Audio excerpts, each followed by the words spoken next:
번째 기적이 나와 있습니다. 물로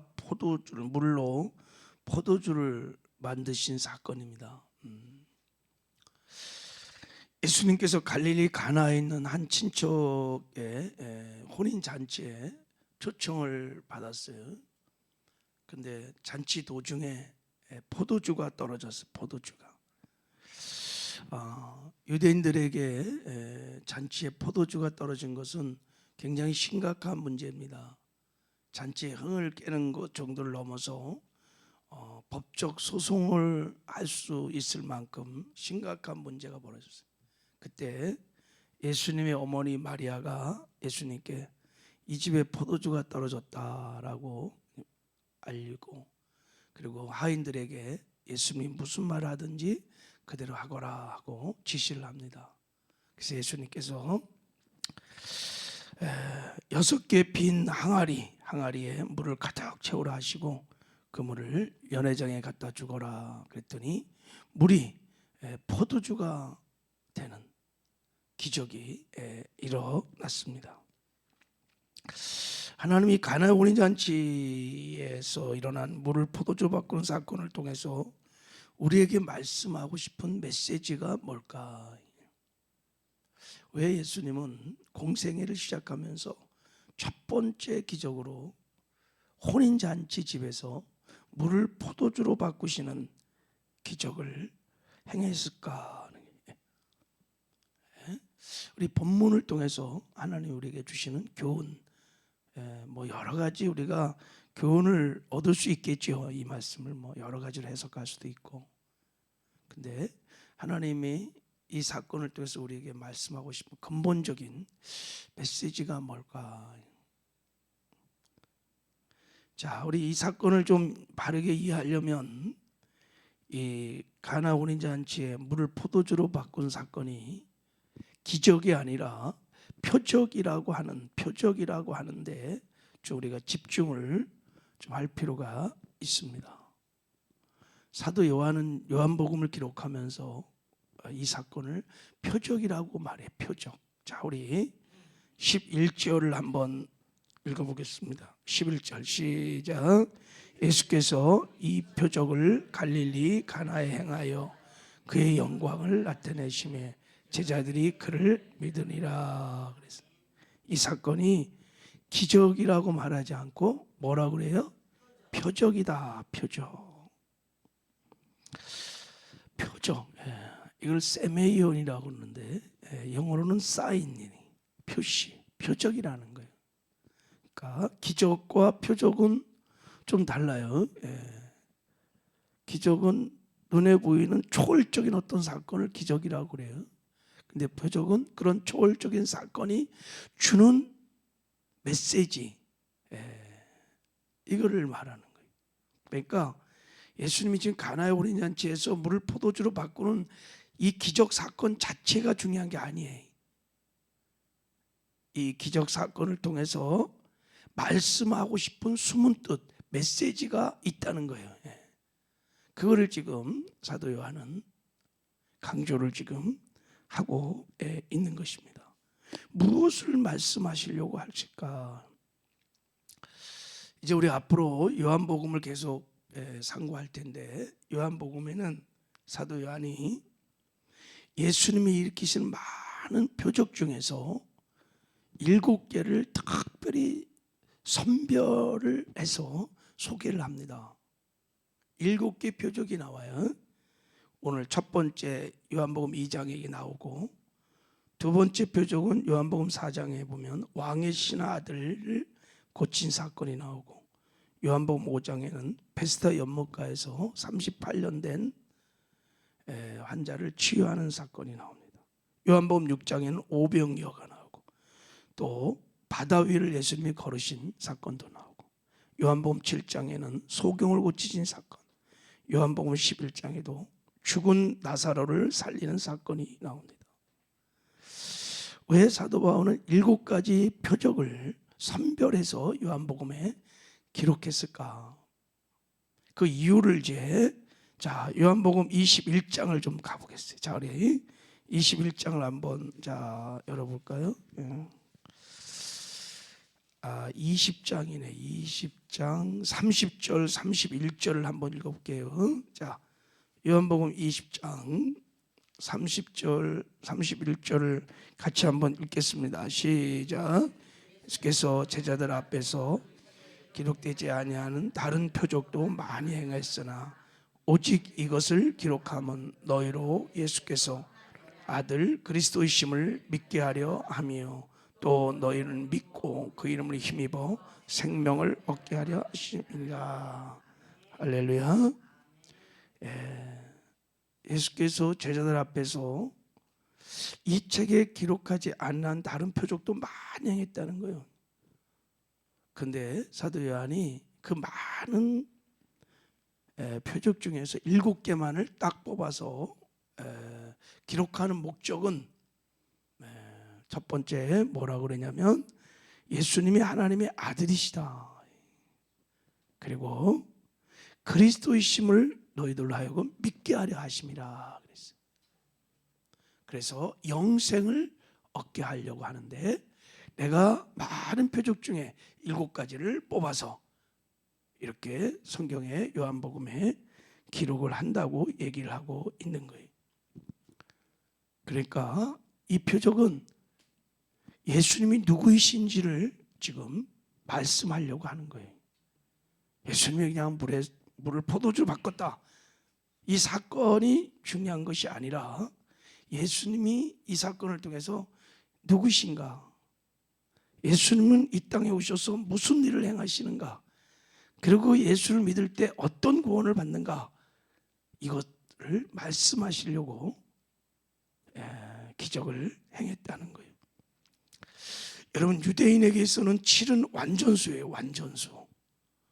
그러니까 예수님은 누구인지, 어떤 일을 행하신지, 이런 예수를 믿으면 어떤 구원을 받는지를 완벽하게 드러내기 위해서 이 표적을 기록한 것입니다.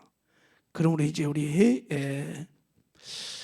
오늘 가나의 혼인 잔치를 뭐 여러 가지 측면에서 우리가 상고하고 은혜를 받을 수 있지만 이런 맥락에서 이 표적을 우리가 해석해 봐야 돼요. 이 가나의 혼인 잔치에 물을 포도주로 바꾼 것은 예수님께서 메시아이심을 우리에게 보여주고 있는 사건입니다. 할렐루야. 이사야 25장 6절에 예언된 메시아임을 이 사건을 통해서 예수님이 정확하게 보여주셨습니다. 이사야 25장 6절에 보면 만군의 여호와께서 이 산에서 만민을 위하여 기름진 것과 오래 저장하셨던 포도주로 연회를 베푸시느니라. 곧 골수가 가득한 기름진 것과 오래 저장하였던 맑은 포도주로 하신 것이며 그랬어요. 이사야가 예수님 오시기 오래전에 메시아 시대를 예언했어요. 메시아가 오면 오래된 좋은 포도주로, 맑은 포도주로 연회를 베풀 것이다. 메시아가 오면 그런 예언을 하셨어요. 예수님 바로 이사야가 예언한 바로 그 메시아 그리스도이심을 가나의 혼인 잔치에서 물을 포도주로 바꾸시면서 보여주신 것입니다. 할렐루야. 그래서 연회장에 참석했던 많은 손님들이 야, 보통 사람들이 좋은 포도주를 처음에는 주고 나중에 술 취한 다음에는 나쁜 포도를 주는데 너희들은 반대다 이거예요. 아니 가면 갈수록 나중에 좋은 포도주를 이렇게 준다 그러면서 말을 하잖아요.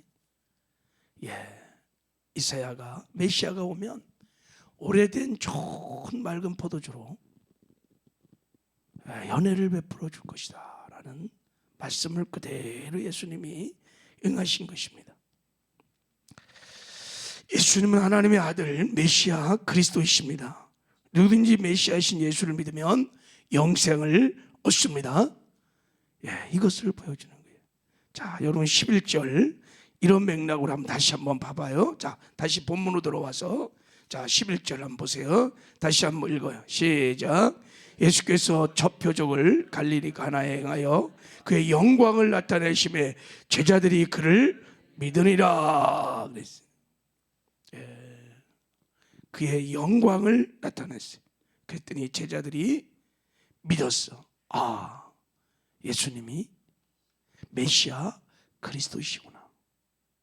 우리가 기다렸던, 성경에 예언됐던 바로 그 그리스도, 우리의 구원자 메시아임을 그들이 알았어요. 그리고 구원의 은혜를 받은 겁니다. 이들이 예수님을 믿어서 받은 구원의 은혜가 뭘까? 구원의 은혜가 뭘까? 자, 예수님이 그리스도이심을 믿으면 물이 포도주가 되는 놀라운 구원의 은혜를 받습니다. 자, 물이 포도주로 변했다는 것은 상징적인 의미가 있는 거예요. 어떤 상징적인 의미가 있느냐? 우리가 메시아이신 그리스도 예수를 믿으면 물이 포도주가 되는 그런 구원을 받는다는 거예요. 여러분, 물이 포도주가 됐다는 것은 완전히 본질적인 변화가 일어났다는 걸 말해요. 물과 포도주는 여러분 전혀 다른 거예요. 화학기호로 보면 물을 H2O라 그래요. 포도주는 CHO예요. 전혀 본질적인 변화가 일어난 거예요. 그냥 어느 일부분을 변화시키거나 개조하거나 뭐 어떤 바꾸는 정도가 아니라 물이 포도주로 바뀌었다는 것은 본질적인 변화, 완전한 변화가 일어난 거예요. 누구든지 그리스도 예수를 믿으면 여러분 완전한 변화가 일어난다는 거예요. 할렐루야. 이것을 지금 우리에게 말하요. 우리는 여러분 죄악 가운데 멸망을 받을 수밖에 없는 죄인이었어요. 근데 예수님이 이 땅에 오셔서 십자가에 죽으시고 부활하심으로 우리가 예수를 믿으며 죄사함 받고 영생을 얻고 하나님의 자녀가 되었습니다.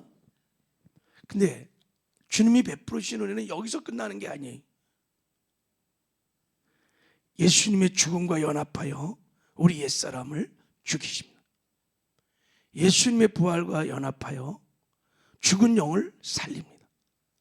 예수님의 승천 보좌와 연합하여 우리도 하늘나라로 거듭난 영이 승천 하늘 보좌에 앉습니다. 그래서 예수님이 주의 성령으로 우리 안에 오셔서 우리와 함께 사십니다. 예수님은 우리의 머리이시고 우리는 예수님의 몸이, 그분은 포도나무시고 우리는 주님의 가지입니다. 예수와 우리는 한 몸, 한 영, 작은 예수가 되었습니다. 지옥 갈 죄인이 전능하신 하나님의 몸이 되었다는 거예요. 지옥 갈 죄인이 작은 예수, 완전한 피조물이 되었습니다. 할렐루야. 누구든지 그리스도 안에 있으면 새로운 피조물이라. 이전 것은 지나갔으니 보라 새로운 피조물. 이게 바로 물을 포도주로 바꾸시는 구원의 은혜인 것입니다. 누구든지 메시아이신 예수 그리스도를 믿기만 하면 완전한 변화가 일어나요. 죄인이 의인이 되는, 마귀의 자녀가 하나님의 자녀가 되는, 예수님과 연합하여 주님의 몸이 되는 영광스러운 구원을 얻게 되는 거예요. 할렐루야. 이제 메시아이신 예수님께서 내가 이런 구원의 은혜를 베풀어 주리라 하고 공생을 시작하며 가나의 호련히 재우셔서 첫 기적으로 물을 포도주로 바꾸시는 그의 영광을 드러내었던 것입니다. 할렐루야. 자, 우리 한번 6절을 한번 읽어보면, 자, 이제 6절을, 자, 우리 한번 6절을 한번 읽어보겠습니다. 자, 시작. 거기 유대인의 정결 예식을 따라 두세 통 드는 물 항아리를 6을 놓였는지라 그랬어요. 자, 여러분 지금 물을 포도주로 바꾸실 때 예수님께서 유대인의 정결 예식을 따라 하는 돌 항아리 6개에다가 물을 채워갖고 그 물을 포도주로 바꾸셨다는 거예요. 이것은 무엇을 말하고 있냐면, 여러분 지금 정결 예식에 사용하는 6개의 돌 항아리, 빈 돌 항아리는 유대교를 말하는 거예요. 유대교를 말하는 거예요. 유대교의 정결 의식이라는 것은 여러분 더러운 손, 더러워진 몸을 씻어 정결하게 씻는 거야. 정결 예식을 잘 지키면 깨끗하게 된다, 성결하게 된다고 믿고 그들은 그렇게 씻었어요. 율법의 행위를 통하여 구원을 얻을 수 있다고 하는 유대교의 정결 의식, 그런 유대교는 지금 메시아이신 예수 그리스도가 우리에게 베풀어 주시는 물을 포도주로 바꾸시는 완전한 변화를 가져오는 구원을 줄 수 없다는 불완전한 종교임을 지금 주님이 드러내고 있는 거예요. 6개의 항아리, 완전수 7에 비해서 한 개가 부족한 수입니다. 자기 의와 행위를 의지하여 구원을 이뤄보려고 하는 이 유대교는 불완전한 형식적인 율법주의에 빠져있는 유대교를 통해서는 누구도 구원을 받을 수 없어요. 영생을 얻을 수 없어요. 본질적인 변화를 일으킬 수 없어요. 예수님이 그것을 보여주는 거예요. 나 메시아를 통해서만 우리 포도주가 되는 구원의 은혜를 베풀어 주신다는 거예요. 할렐루야. 우리는 믿습니다. 예수님만이 하나님의 아들이시고 우리 죄를 구원하여 영생을 주시는 분이십니다. 예수님만이 죄인 우리를 완전히 새로운 피조물로 재창조하시는 구원의 은혜를 베풀어 주십니다. 여러분, 오늘도 우리 포도주가 되는 이 놀라운 구원의 은혜를 주 안에서 누리며 사시길 바랍니다. 주님이 주의 성령으로 우리 안에 오셔서 우리와 지금 함께 사십니다. 오늘도 나 죽고 예수로 살아 주님과 동행하며 이 놀라운 구원의 은혜를 누리며 사시고 이 놀라운 복음을 삶과 말을 통해서 증거하는 저와 여러분 되기를 주님의 이름으로 축복합니다. 하나님 아버지 감사합니다.